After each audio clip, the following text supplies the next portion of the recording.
Okay, yesterday we're learning about in a situation where there's no aid of what non-clothing can you wear, how to wear it, do it, and so on. So last year we talked about Shabbos keys and Shabbos belts and all that. So now let's move on to like some type of medical things that you wear. Now for instance, if somebody has a cut and they have a Band-Aid. So are you allowed to walk out with a Band-Aid on Shabbos? Is that called carrying? So the answer is, if it's a typical Band-Aid, it's not called carrying because there's no chivas, there's no importance to it, so it's nullified to the body. But there's some poskim would write, let's say, what happens if you have a wound and you put a gauze pad on it and then you wrap it with a handkerchief to hold it in place. Some people say that might be a problem going out on Shabbos because the handkerchief is a thing by itself. And it's not subjugated, it's not, one second, we'll get to this in a second, yeah. So then it might be a question. But generally speaking, bandages, even if you have medication, let's say, then you put a bandage over the medication, is not a problem. Now, again, how to secure a bandage? You should try to secure it with a regular Band-Aid. Now, we also learned, this is not about carrying on Shabbos, but when you wear a Band-Aid on Shabbos, you put it on a Band-Aid on Shabbos, so you have to be careful with a few things. First of all, if the Band-Aid, it comes in a wrapper, okay, which it does usually, and there's letters on the wrapper, so you have to be careful not to rip letters when you're opening the wrapper to get to the Band-Aid. That's number one, because then you're erasing letters on Shabbos. By the way, it's interesting, if somebody needs Band-Aids, let's say before Shabbos, and they only have Band-Aids that come in wrappers, before Shabbos they should undo a few wrappers and just have the Band-Aids ready if they would need it on Shabbos. That's issue number one. Issue number two is there's something called sewing. Now there's permanent sewing, which is biblically forbidden, or temporary sewing, which is rabbinically forbidden. Now, sewing doesn't only mean with needle and thread. Gluing things together, sticking two things together is the halacha of teifer. So you sew with a needle, but anytime you glue two things together, it's called sewing on Shabbos. So even, let's say you put it on a Band-Aid, so granted it's temporary because you're not leaving it on for days and weeks, but it still might be rabbinically forbidden. So it depends. The problem with the Band-Aid is, when you, let's say your sore, we learned this already. Let's say your sore is here, on the front of the finger. So normally you take a Band-Aid and you wrap it around itself. So basically what you're doing is you're wrapping the glue part again on the glue part. Yes. So you're actually gluing two things to each other. That would be a problem on Shabbos. Again, even though it's not permanent, it's not biblical sewing, but it's still rabbinic gluing. So what you would have to do is either put it this way, the Band-Aid just this way, not wrapping it over itself, or if you need to wrap it around, you just make sure when you wrap around the second half, it's not going over the first half, it's going again on the skin. So it's not going to look perfectly done, but at least you're not wrapping it over itself, which would be considered actual rabbinic sewing or gluing. But as far as opening, you have to be careful, number one, that you don't rip letters. As far as walking out with it, that's fine. Now, this ace bandage that this gentleman has over here, those are not a problem at all, whether it's to prevent injury or to heal, that doesn't matter. Ace bandages, again, even in language we say, I'm wearing an ace bandage. So it is a piece of garment. It's actually a garment. You're wearing it. And it's there for a purpose. And therefore, that wouldn't be an issue at all. Why is that different than a handkerchief? Huh? Yeah, the handkerchief normally is not, that's not the purpose of a handkerchief. This is the purpose of an ace bandage. Now, when you have an ace bandage, I don't know how it's, but let's say you have those pins. Usually you have an ace bandage. Okay. You have a pin that you hold it together with, right? That's also part of the ace bandage. That's also not carrying on Shabbos because it's part of the bandage. Just like you have any clips or buttons or whatever. So that wouldn't be an issue either. Like the paper wrap around the Band-Aid, sometimes there's letter on it, so you want to open it, but then when you open it, you do, there's a glue. Ungluing. Unglue it. Right. So it's better to do. So the best thing, if you need first of all, there's not all Band-Aid boxes have individually wrapped Band-Aids, number one, okay? Number two, you have to, sometimes, they're not always glued, by the way. Sometimes it's, even on top, it's folded over, and it's not even glued. You can unfold the top and just pull out the Band-Aid. But again, you have to be aware before Shabbos, if you need to Band-Aid, a few Band-Aids, how to just... So what is better, to wrap, to rip it, and maybe a letter will be destroyed, or to try to... It's which is the lesser of the two evils? They're both evil. They're both... Yeah, one second. Yeah? For that moment, someone is bleeding. It's more important to be worried about the bleeding or worried about the halacha. What is more important? If somebody, God forbid, is bleeding to death, then for sure it's a mitzvah to break Shabbat and the halacha and say. If a person has a little cut, they're not bleeding to death, Baruch Hashem.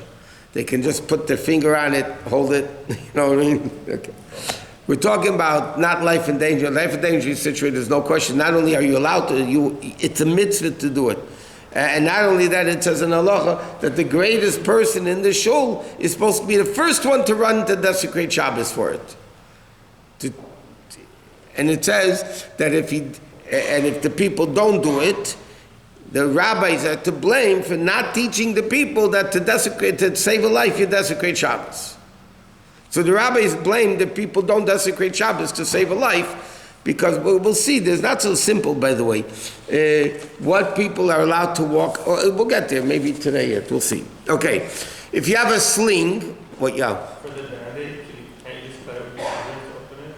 Or do you know? No, you could cut it with the scissors, but I'm saying then you can't rip letters, though. No, like if the top, instead of ungluing it or ripping Ungluing it, you can tear it with the scissors, but you have to make sure that you don't cut letters. That's all. But do you need to go that extreme? Yeah, you can't cut letters with the scissors either.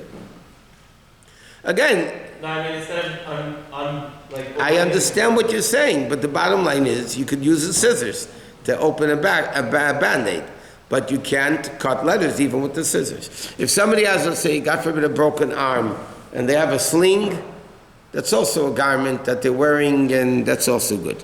Now, if somebody has a cast, God forbid, or a splint, whatever, all those things are no problem going out with them on Shabbos, because they're actually garments. Dental braces, again, they're connected to the teeth, it's not an issue. Hearing aid, what? What about crutches? But what? Crutches. Okay, so we're going to come that... We'll talk 1 minute, it was supposed to be before, why is... Oh, he goes with later. The din of crutches is like this. Again, we're talking about a situation, there's no Erev, right? So, if a person walks in the house with the cane or crutches, that halachically becomes his foot. Becomes his foot. His third foot. So then he could walk in the street with it. Again, we're talking about no Erev situation. If a person is able to move around the house without the cane or crutches, then technically they're not allowed to walk outside with it in the street, if there's no Erev. Because then, the fact that you can walk around the house, so this is not your third foot, because you're walking around the house. You want to go long distance, Allah says stay home. Who says you have to, let's talk about these things already. So again, if you have a cane or crutches or anything like that, God forbid if somebody has a broken foot, okay, usually around the house you also need crutches because you can't get from one place to the next. I'm not talking about a foot away. I'm talking, you're going from the dining room to the kitchen to the bedroom, you're going to need the crutches. So then there's no question you're allowed to wear them, you use them in the street. Now what's with a wheelchair? So there's a few issues with a wheelchair. Now again, if somebody uses a wheelchair in the house, okay, he can't walk in the house, so it's still an issue walking with a wheelchair. Most people are lenient. That is in two things. First of all, if a patient, let's say on Shabbos, let's say a man wants to go to shul and he needs a wheelchair. So there's two issues. Can a guy take him? Number one.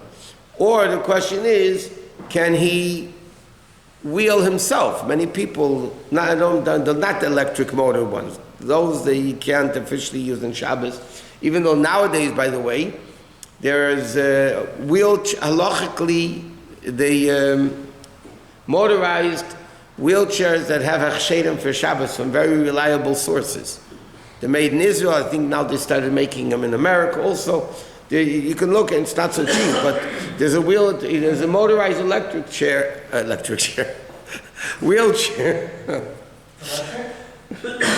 It's electric? Yeah. The way it's made, it's gram. They make it with grama. It's not direct, it's indirect, and they're matter. Shlomo Erbach is matter.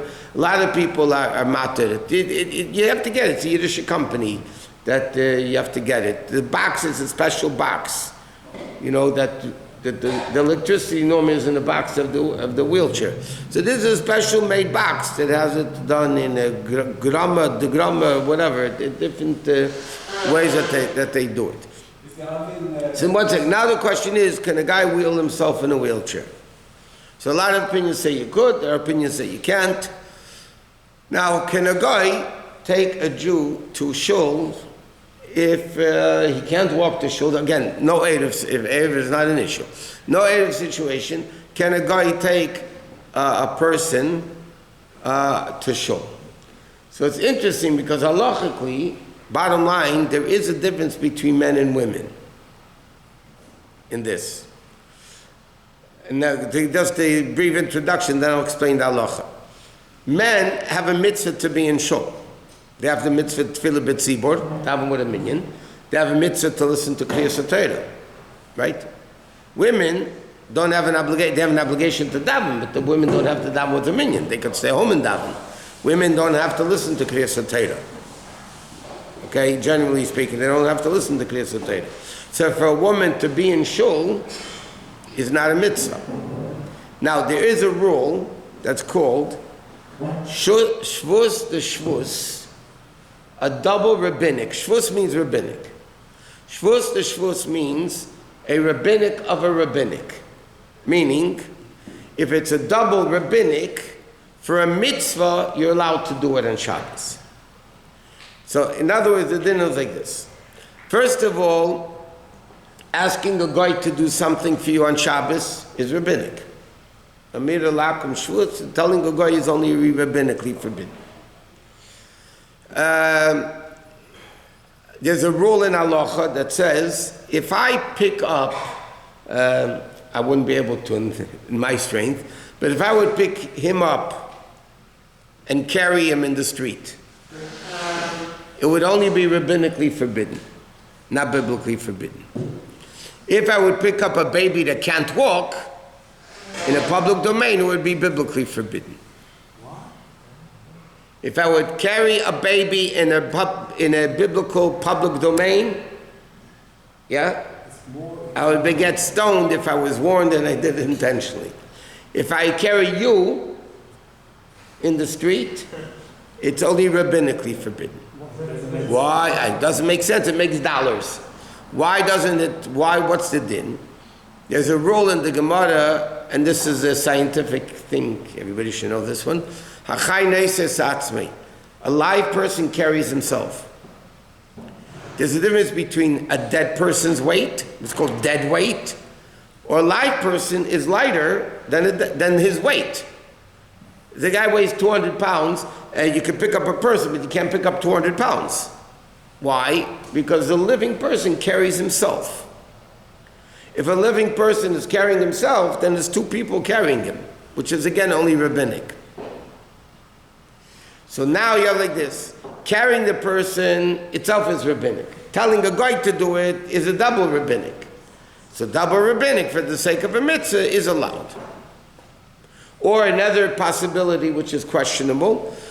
What happens, like we mentioned yesterday, you don't have a biblical public domain.